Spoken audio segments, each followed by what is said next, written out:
Hello students, welcome back. आज की class में हम कोऑर्डिनेट ज्योमेट्री के कुछ एक्स्ट्रा क्वेश्चंस अटेम्प्ट करेंगे जो ट्यूशन असाइनमेंट्स के हैं। ये क्वेश्चन हम देखेंगे कि थोड़े से एनसीईआरटी से हटके हैं। वैसे आपको काफी सारे क्वेश्चंस कराए गए हैं, तो आइए कुछ ही एक्स्ट्रा क्वेश्चंस हम और डिस्कस कर लेते हैं। असाइनमेंट क्वेश्चन नंबर 1 है कि if a point X Y is equidistant from the points a plus b comma b minus a and a minus b comma a plus b, prove that bx is equal to ay। तो यहां मैं मान लेता हूं कि एक point है p x y जो कि इक्विडिस्टेंट है a। पहले पॉइंट को मैंने a अज्यूम ले लिया, कोऑर्डिनेट्स हमें गिवन है। दूसरे को मैंने b अज्यूम कर दिया, कोऑर्डिनेट्स गिवन है। अब हमें प्रूफ क्या करना है कि bx is equal to ay है।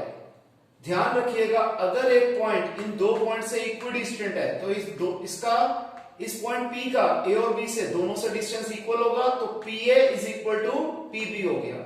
PA कैसे निकालेंगे? डिस्टेंस फॉर्मूला यूज करेंगे।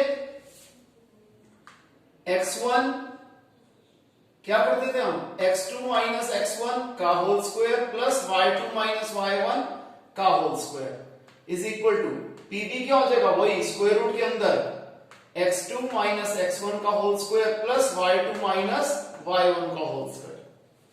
अब हमने कर दिया स्क्वायरिंग बोथ द साइड, दोनों साइड से स्क्वायर रूट हट गए, तो यहां क्या आ जाएगा? a plus B minus X का whole square plus b minus a minus y का होल स्क्वायर, और यहां a minus b minus X का whole square plus a plus b minus y का होल स्क्वायर। अब कौन सी आइडेंटिटी लग रही है? a plus b plus c का होल स्क्वायर, या फिर आप ये कह सकते हो a प्लस बी माइनस सी का होल स्क्वायर। जो मर्जी आइडेंटिटी लगा लो, बात एक ही आ जाती है। तो सेम आइडेंटिटी यहां चारों जगह पे लगेगी। तो a plus B minus X का होल स्क्वायर क्या हो जाएगा? अगर हम इसे प्लस सी के हिसाब से करते हैं तो a की वैल्यू a है, b की वैल्यू b है और c की वैल्यू माइनस एक्स है। तो a plus B plus C का होल स्क्वायर की आइडेंटिटी होती है a square plus B square plus C square plus 2ab plus 2bc plus 2ca। तो हम सॉल्व कर लेंगे तो हमारे पास ये आंसर आ जाएगा। Again a plus B plus C का होल स्क्वायर, यहां पर a की वैल्यू है b, b की वैल्यू है माइनस a और c की वैल्यू माइनस y। तो हम ये वैल्यू डाल देते हैं a square plus b square plus c square plus 2ab plus 2bc plus 2ca। Right hand side पे a plus b plus c का होल स्क्वायर, a की वैल्यू है a, b की वैल्यू माइनस b, c की value minus x। तो a square plus B square plus C square plus 2ab plus 2bc plus 2ca। Again a plus B plus C का whole square, a की value a है, b की value b है, c की value minus y है। तो a square plus B square plus C square plus 2ab plus 2bc plus 2ca। अब ऊपर वाली इक्वेशन देखो क्या हो रहा है? a स्क्वायर से a स्क्वायर कट गया, क्योंकि ये लेफ्ट हैंड साइड थी, ये राइट हैंड साइड थी।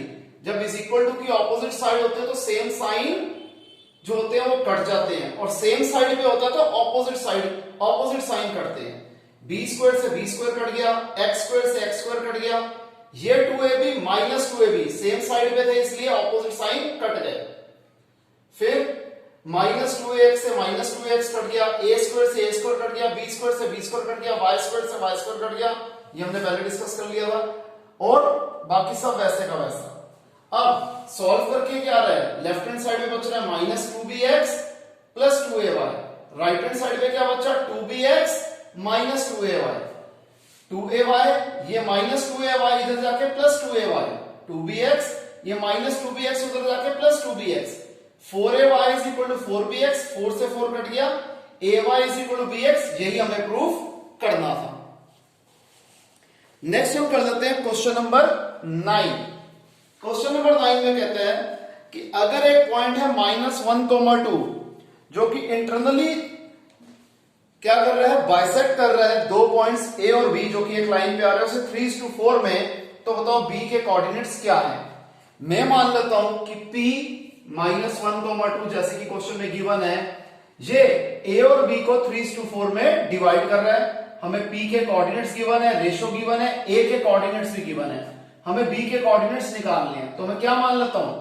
Late a let P minus 1 comma 2 divides the line segment joining the points A 2,5 and B x comma y in the ratio 3:4. हमें coordinates of B निकालने हैं। सबसे पहले P के coordinates हम कैसे निकालते हैं सेक्शन फॉर्मूला से कि x कोऑर्डिनेट निकालते हैं mx2 plus nx1 upon m plus n, y coordinate निकालते हैं my2 plus ny1 upon m plus n। Clear? अब x की वैल्यू है -1, y की वैल्यू है 2, m की वैल्यू है 3, n की वैल्यू है 4, x1 की वैल्यू है 2, y1 की वैल्यू है 5, x2 की वैल्यू है x और y2 की वैल्यू है y। हमने ये सारी वैल्यूज इसके अंदर डाल दी सबकी। जैसे x की वैल्यू थी -1, फिर अब क्या था, किसके बराबर था, mx2 यानी कि 3 into x plus nx1 4 into 2 upon m plus n upon 3 plus 4। इसी तरीके से हमने यहां पे वैल्यूज डाल दी।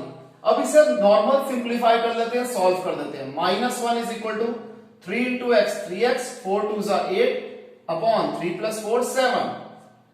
अगर हम ये वाली साइड पहले सॉल्व कर दे तो -1 इंटू 7 -7 किसके बराबर है, 3x प्लस 8 के, प्लस 8 उधर जाके -8, 3x आ गया -15, तो x की वैल्यू क्या आ जाएगी, -15 अपॉन 3, x आ गया -5। अब यहां पर इसे सॉल्व कर देते हैं।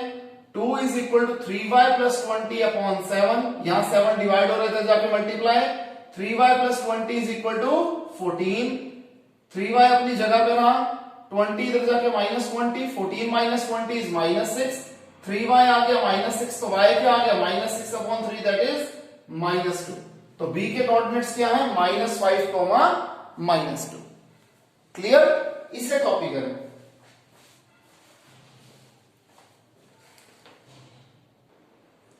तो नेक्स्ट क्वेश्चन हम करते हैं क्वेश्चन नंबर 11।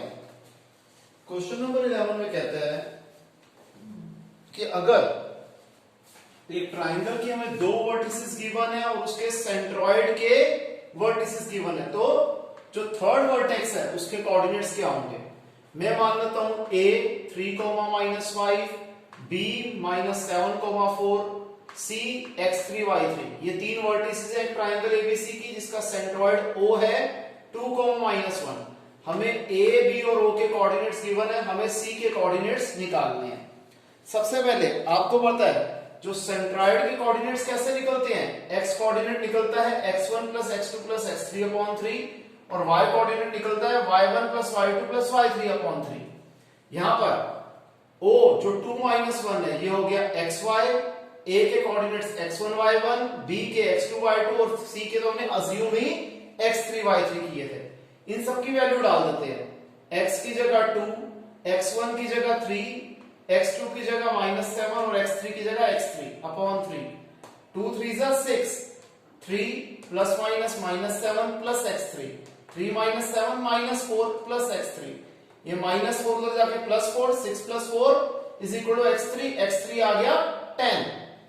अब y कोऑर्डिनेट क्या हो जाएंगे, वही y1 plus y2 plus y3 upon 3, y coordinate है -1, y1 -5, y2 4 और y3 की जगह y3 upon 3, -1 into 3 is -3, -5 plus 4 is -1 plus y3, -1 उधर जाके +1, तो y3 की वैल्यू आ गई -2।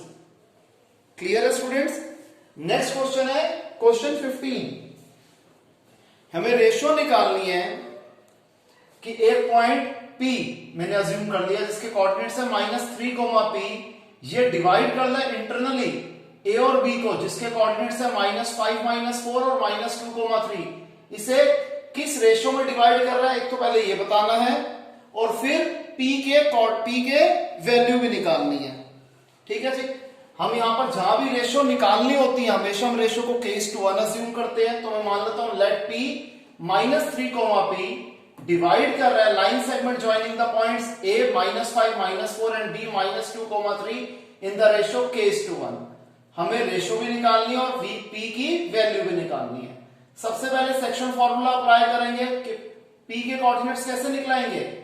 x कोऑर्डिनेट निकलता है mx2 plus nx1 upon m plus n और y कोऑर्डिनेट निकलता है my2 plus ny1 upon m plus n। x coordinate किसके बराबर है, -3 के, m किसके बराबर है, k के, x2 किसके बराबर है, -2 के, n किसके बराबर है, 1 के, x1 किसके बराबर है, -5 के, upon m plus n that is k plus 1। इसी तरीके से आपको पता है ये x1 y1 है, p के कोऑर्डिनेट्स जो है वो x और y है, रेशो m और n है, और b के कोऑर्डिनेट x2 y2 है। सेम हमने इसके अंदर भी वैल्यूज डाल दी। अब इसे नॉर्मल सॉल्व करेंगे। -3 into k plus 1 is equal to -2k -5, -3k -3 is equal to -2k -5, -3k -2k उधर जाके +2k, -5 -3 वहां जाके +3, -k is equal to -2, minus से माइनस कट गया, k आ गया 2, तो रेशो आ गई 2:1। क्लियर है। अब हमें p की वैल्यू निकालनी थी, तो यहां पर जो हमने y के कोऑर्डिनेट्स दिए हुए थे, y की वैल्यू थी p, m की जगह k, x y2 की जगह 3 प्लस n की जगह 1 और y1 की जगह -4 अपॉन k प्लस 1। अब k की वैल्यू 2 है, हम k की जगह 2 लिख देते हैं, तो 2 into 3 plus 1 into -4 upon 2 plus 1, 2 3 6, 1 into -4 upon 2 plus 1 3, 6 - 4 is 2 upon 3, तो p की वैल्यू आ गई 2/3। क्लियर है स्टूडेंट्स, इसे कॉपी करें।